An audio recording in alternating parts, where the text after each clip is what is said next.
ഇറാനെതിരെ അമേരിക്കയോടൊപ്പം ആക്രമണം നടത്തുന്ന ഇസ്രയേലിന് നേരെ മിസൈൽ ആക്രമണം നടത്തി ഭീകര സംഘടനയായ ഹിസ്ബുള്ള. അയൽ രാജ്യമായ ലെബനന്റെ തലസ്ഥാനമായ ബെയ്റൂട്ടിൽ നിന്നാണ് ഇസ്രായേൽ സേനയ്ക്ക് നേരെ മിസൈൽ ആക്രമണം ഉണ്ടായത്. അതേസമയം ഹിസ്ബുള്ളയുടെ ആക്രമണം നിരുത്തരവാദപരവും സംശയാസ്പദവുമാണെന്ന് ലെബനൻ പ്രധാനമന്ത്രി നവാസ് സലാം പ്രതികരിച്ചു. ഹിസ്ബുള്ള നടപടിക്കെതിരെ ഇസ്രായേൽ ശക്തമായ തിരിച്ചടി ഇന്ന് പുലർച്ചെ നൽകി. ഒരു വർഷത്തിലേറെക്കാലമായി ഹിസ്ബുള്ളയിൽ നിന്ന് ഇസ്രായേലിനെതിരെ ആക്രമണങ്ങൾ ഉണ്ടായിട്ടില്ല. ഇറാൻ പരമോന്നത നേതാവ് ആയത്തുള്ള അലി ഖമേനിയുടെ വധത്തെ തുടർന്നാണ് ആക്രമണം നടത്തിയതെന്ന് ഹിസ്ബുള്ള വ്യക്തമാക്കിയിട്ടുണ്ട്. അതേസമയം ലെബനനിൽ കൂടുതൽ ആക്രമണങ്ങൾക്ക് തയ്യാറെടുക്കുന്നതിനാൽ സമീപത്തെ 50 ഗ്രാമങ്ങളിലെ ജനങ്ങളോട് ഒഴിഞ്ഞുപോകാൻ ഇസ്രായേൽ സേന ആവശ്യപ്പെട്ടു. കിഴക്കൻ തെക്കൻ ലെബനനിലെ ജനങ്ങളോട് ഗ്രാമങ്ങളിൽ നിന്ന് 1000 മീറ്റർ ദൂരെയുള്ള തുറസായ ഭാഗത്തേക്ക് മാറണമെന്നാണ് ഇസ്രായേൽ ആവശ്യപ്പെട്ടിരിക്കുന്നത്. തങ്ങളുടെ അതിർത്തിയിൽ ഒരു മിസൈൽ വീണെന്നും എന്നാൽ ആർക്കും പരിക്കേറ്റില്ലെന്നും ഇസ്രായേൽ അറിയിച്ചിട്ടുണ്ട്. തുടർച്ചയായ ഇസ്രായേലി പ്രകോപനങ്ങൾക്ക് മറുപടിയാണ് തങ്ങൾ നൽകിയത് എന്നാണ് ഹിസ്ബുള്ള വ്യക്തമാക്കിയിരിക്കുന്നത്. ഇറാൻ തലസ്ഥാനമായ ടെഹ്റാനിൽ വീണ്ടും ശക്തമായ സ്ഫോടനങ്ങൾ നടന്നതിന് തൊട്ടു പിന്നാലെയാണ് ലെബനിൽ നിന്ന് വടക്കൻ ഇസ്രയേലിലേക്ക് കനത്ത ഷെല്ലാക്രമണം ഉണ്ടായത്. ഹൈഫയിലും അപ്പർ ഗലീലയിലെ പരിസര പ്രദേശങ്ങളിലും അപായ സൈറണുകൾ മുഴങ്ങി.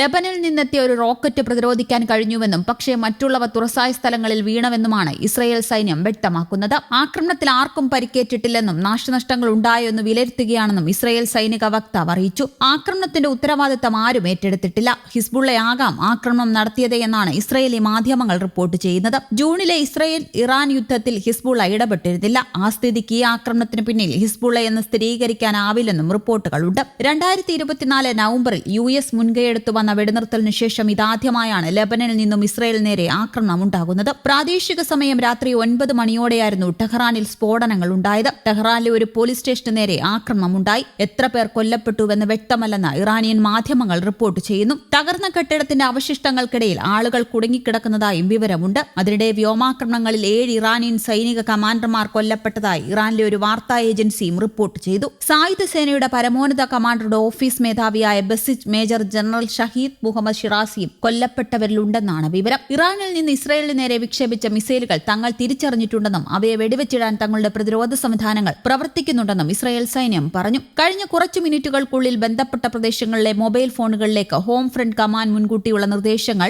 നേരിട്ട് നൽകിയിട്ടുണ്ട്. പൊതുജനങ്ങൾ ഉത്തരവാദിത്തത്തോടെ പെരുമാറണമെന്നും നിർദ്ദേശങ്ങൾക്കനുസരിച്ച് പ്രവർത്തിക്കണമെന്ന് അഭ്യർത്ഥിക്കുന്നുവെന്നും സൈന്യം പ്രസ്താവനയിൽ പറയുന്നു. ബഹറിലെ സൽമാൻ തുറമുഖത്തിന് സമീപമുള്ള തന്ത്രപ്രധാനമായ കേന്ദ്രത്തിന് നേരെ ഇറാൻ ആക്രമണം നടത്തി. ആക്രമണത്തെ തുടർന്ന് സ്ഥലത്ത് തീപിടുത്തമുണ്ടായതായി ബഹ്റൈൻ ആഭ്യന്തര മന്ത്രാലയം റിപ്പോർട്ട് ചെയ്തു. തീ അണയ്ക്കുന്നതിനായി സിവിൽ ഡിഫൻസ് സംഘങ്ങളെ വിന്യസിച്ചു. ഇറാനിൽ നിന്നുള്ള റോക്കറ്റ് ജെറുസലേം നഗരത്തിലും പതിച്ചു. പടിഞ്ഞാറൻ ജെറുസലേമിൽ വ്യോമാക്രമണ മുന്നറിയിപ്പ് സൈറണുകൾ മുഴങ്ങുകയും സ്ഫോടന ശബ്ദങ്ങൾ കേൾക്കുകയും ചെയ്തു. അതിനിടെ പശ്ചിമേഷ്യയിലെ ഏറ്റവും കരുത്തേറിയ സായുധ സേനയായ ഇസ്ലാമിക് റവല്യൂഷണറി ഗാർഡ് ക്രോപ്സ് ആസ്ഥാനം ബോംബിട്ട് തകർത്തെന്ന് അമേരിക്ക US സെൻട്രൽ കമാൻഡാണ് വിവരം പുറത്തുവിട്ടത്. പാമ്പിന്റെ തലയെടുത്തുവെന്നാണ് നടപടിയെക്കുറിച്ച് സെൻകോം എക്സിൽ കുറിപ്പ് പങ്കുവച്ചു പറഞ്ഞത്. കഴിഞ്ഞ 47 വർഷമായി 1000-ലധികം അമേരിക്കക്കാരുടെ മരണത്തിനിടയാക്കിയ IRGCയുടെ ആസ്ഥാനം കഴിഞ്ഞ ദിവസം തകർത്തതായും ശക്തമായ ആക്രമണത്തിൽ പാമ്പിന്റെ തലയെടുത്തുവെന്നും IRGCക്ക് ഒരു ആസ്ഥാനമില്ലാതായെന്നും അവർ കുറിക്കുന്നു. ഭരണകൂടത്തെയും ആദർശങ്ങളെയും സംരക്ഷിക്കുന്ന കവചമാണ് ഇസ്ലാമിക് റവല്യൂഷണറി ഗാർഡ്സ് ക്രോപ്സ്.